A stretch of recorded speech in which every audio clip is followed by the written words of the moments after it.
When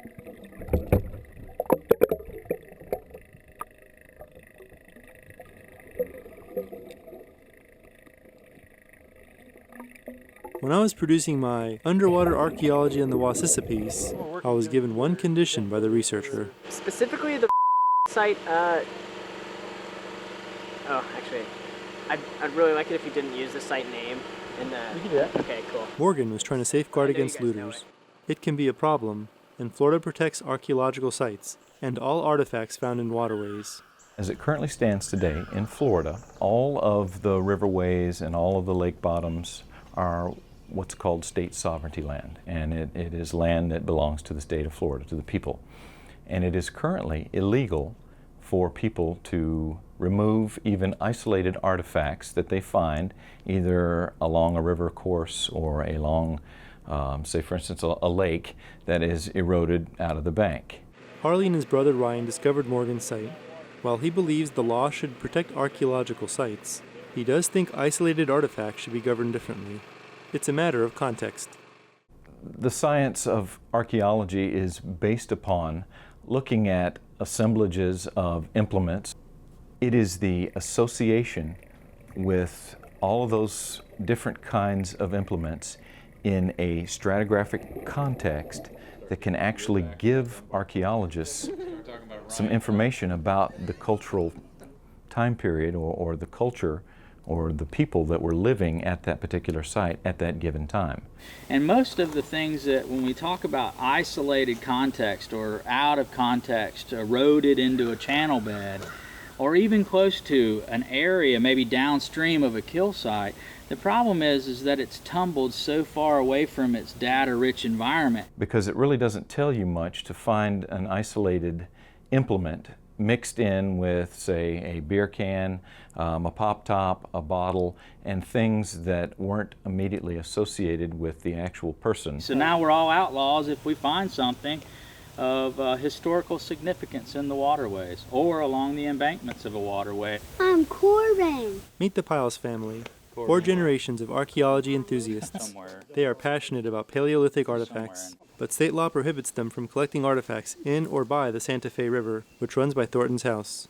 Before 1967, everything was legal, but in the time I moved here in '86, it was a gray zone. It was like, yeah, it's against the law, but nobody's enforcing this. There was already an informal partnership with the professional and the amateur, and they already had an informal working arrangement, and it wasn't until back in the 90s, I believe, when a lot of the old-timers were able to bring information to where they found certain things if there were still question marks on it. There used to be a program that the state implemented called the Isolated Finds Policy that allowed river divers to collect these, and in return they would make a report to the state once they collected them, and the state once again would have the first right of refusal.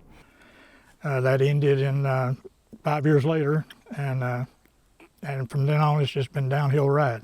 Had the Isolated Finds Policy and program not been in place, the site that my brother and I discovered would not have been reported, nor would over 10,000 artifacts that were reported to the state. As an amateur, as a citizen scientist, I think we have just as much right to recover something that's isolated and out of context. It probably shouldn't be illegal. However, we have to be real careful about how we make it legal if we are to do so in the future. None of the amateurs are for getting rid of the professional. I think there needs to be a new understanding of the importance of both, that the public is best served when both are collaborating and forming an unbiased partnership. Tebin would still protect parks and sites like Morgan's. Zero tolerance zones.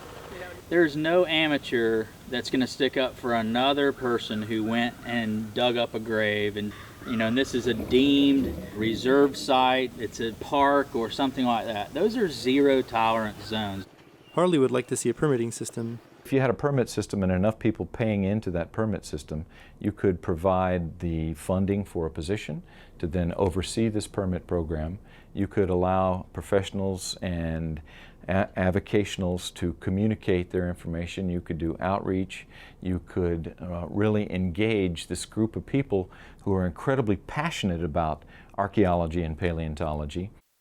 Both Harley and the Piles think change would benefit future generations. Can you imagine walking down with your kid down to the banks of the Santa Fe River, and your child reaches down and picks up an Indian artifact of some kind and stares at it in wonder, and that might be the incident that leads them into a professional career. Yet what would happen if you It's against the law, man. immediately said, you have to put that down, it's illegal, we can't talk about it, now let's get away from here? Some people go to the beach as a family, some people, they wait up for vacations or whatever.